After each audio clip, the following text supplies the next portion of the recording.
त्यांना अजून माहीत नाही आहे. ते नवीन आहे राजकारणात अजून. कोणता जुना लंके कोण जुना कोण आहे नवीन कोण आहे त्यांना पाहिजे असेल त्यांना तो फरक मी समजून सांगेल, ती अडचण नाही आहे. SSP घोटाळा फार मोठा आहे, 2-2.5 हजार कोटीचा आहे. त्यामध्ये सामान्य नागरिकांचे पैसे अडकलेले आहेत. रिटायर्ड शिक्षक आहेत, रिटायर्ड सरकारी नोकर आहेत, सामान्य नागरिक आहेत. परंतु मूळ आरोपीपर्यंत आपण पोचू शकत नाही अजून. एक आरोपी पकडला पण मुख्य आरोपी फरार आहे.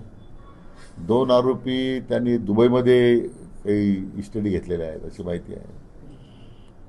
मग आपण CBIची चौकशी करण्यासंदर्भात ही माननीय मुख्यमंत्र्यांकडे मागणी केली आणि ती आता त्यांनी सुद्धा ती आता तत्वता मान्य केलेली आहे.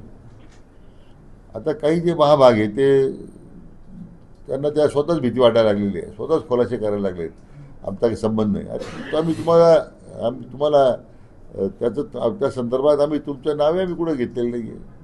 त्यांना काय भीती वाटते मला कळत नाही. शेवटी चोराच्या मनात चालणं असतं, त्यामुळे त्यांना स्वतः मन खाते आता की CBI चौकशीमध्ये आपलं येतं पितर वगळं पडणार आहे.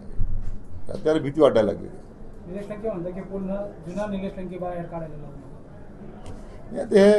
या अशा धमक्या फार लोकांनी पाहिल्या ऐकलेल्या आहेत. त्यांना अजून माहीत नाही आहे. ते नवीन आहे राजकारणात अजून. कोणता जुना लंके कोण जुना कोण आहे नवीन कोण आहे त्यांना पाहिजे असेल त्यांना तो फरक मी समजून सांगेल, ती अडचण नाही आहे. त्यामुळे त्याची या अशा इतर धमक्या देऊन तुम्ही आता काही लोकांना गरीब माणसाला तुम्ही विठीत धरण्याचा प्रयत्न केला असेल. मला त्याच्यामुळे बोलायचं नाही काही, पण अशा धमक्या देऊ नये त्यांनी, एवढं मला त्यांना सल्ला आहे.